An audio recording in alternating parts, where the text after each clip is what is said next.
All right, welcome back. So next, let's talk about the Customers tab within Shopify. So this is something that we touched upon earlier, and again, we'll talk about customers again. Crucial part of a Shopify web store because again, they are the ones that purchase things from your website and web store in order for you to make sales. So, customers in Shopify work much like the orders and the products tab. You will see a list of your customers here, and then you have the ability to filter your customers based on characteristics such as their names, or again, if they are new customers, returning customers, they are abandoned checkout customers, or email subscribers, right? And as always, you will be taken to the All tab by default every time. That is just something that Shopify does. You'll always be taken to the All tab by default. But if you again want to filter your customer list by these characteristics, you're definitely able to. So then let's talk about some of these things. So we can see that we have here next to the filter customers by search, we can see email subscription status. We can filter customers if they are subscribed to our newsletters or not, right? We can also filter customers depending on their tags, right? Are they an in-store customer or an online customer? Something like that, right? Or we can see more filters such as customer language, the customer's language, or if they are an active account as in they are created an account in your Shopify web store or not, or do they have certain tags that you want to filter them by. A variety here, right? And of course, we can also save customers, depending on if they are a certain, importance or not, or maybe you want to come back to them and you don't want to forget them for a specific reason. You can definitely do that. You can also sort customers by, again, newest to oldest or oldest to newest, and so much more. And again, by checking the customer box, we can edit a customer or again do more actions such as delete a customer or add or remove tags to that customer. And in case you're wondering why are tags important for a customer, they're not necessarily important, but if you're someone that definitely wants to stay organized within your store, you want to make sure that every customer has a tag such as, in-store customer or, Shopify store customer, right? So that way, when you're filtering through your customers, you can see what customer is coming from where, right? Are they a physical or in-person customer, or are they an online Shopify web store customer, right? So that's just something for organization and purposes. But again, we also have the ability to export our list of customers to a CSV file in case you want to open and see your customer list in Microsoft Excel or any other program that has the ability to open those type of files. And also, this is a great feature. If you already have a list of customers or a customer base from another business, or let's say you're transferring your online business from one platform to Shopify, right? Let's say you already had a list of customers on another e-commerce platform, and you want to transfer all of those customers to Shopify, but you don't want to spend time doing them one by one because you probably have thousands or hundreds of customers. You can import your customers here through a CSV file that you can export from whatever e-commerce platform that you were using before, and drag and drop the file here, and Shopify will do all of the work for you, right? It will just generate every single one by one automatically for you. So that's a great feature that Shopify has here for you to import customers. And of course, if we want to add a customer manually, we just click this green button here. We make sure that we fill out all of their information, if they consent to receiving emails, their address, and if they are exempt from taxes or not, right? And we can click the back arrow. And lastly, we have here customer accounts are disabled. What is this for? So in case you didn't know, customers, you have the ability to let them be able to create accounts in your Shopify store. So, if you want to make sure your customers can create accounts, as in they would then need to sign up like a regular account on any website through their email and their password, you can definitely enable that. And so this is great if you want to create, customer accounts so they can, take a look at their order history or keep items in their cart and not have them vanish the next time they visit the site, right? So customer accounts can be very useful and great because you can also create like a personalized touch to their shopping experience on Shopify. So just be aware that that's what customer accounts are for. And if we want to enable customer accounts, we just click here where it says edit settings, and then we can click accounts are either optional or required. So this is something to quickly talk about. You can force customers to create an account every time they are about to shop or check out, or you have the option of letting customers check out as a guest and not necessarily force them to create an account. Whichever one you prefer is up to you.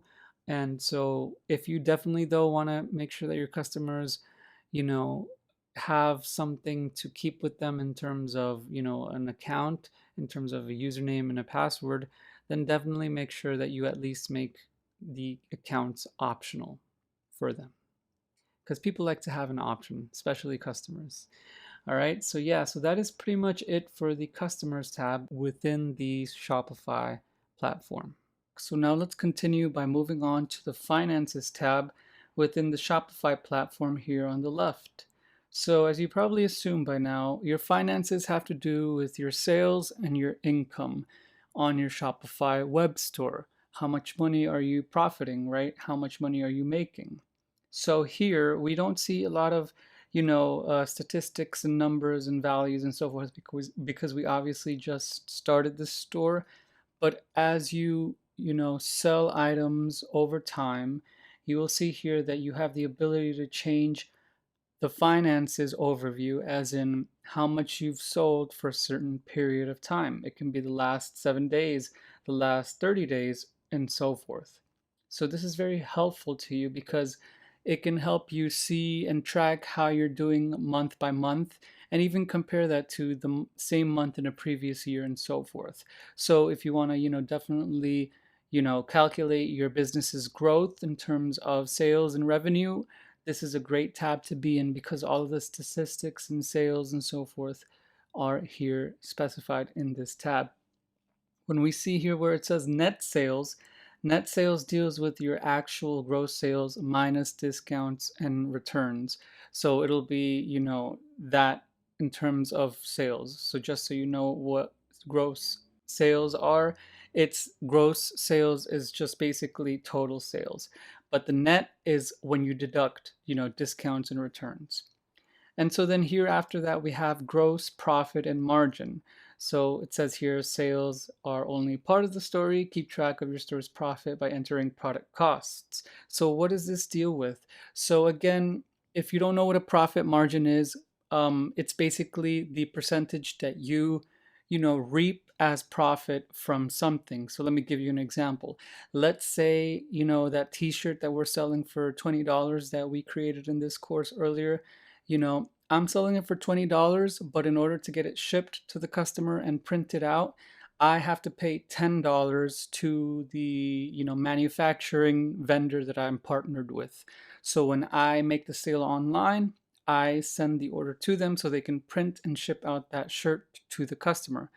That requires $10. So I sold the shirt for $20, but it takes $10 for them to print it out and ship it and so forth. So that means that from each sale of that shirt, I am only profiting not $20, but $10, right? Because the other 10 will go to that manufacturing vendor that prints and ships out that shirt. So therefore, my profit margin is 50% or half because I am only profiting half of that sale. So that is what the profit margin is.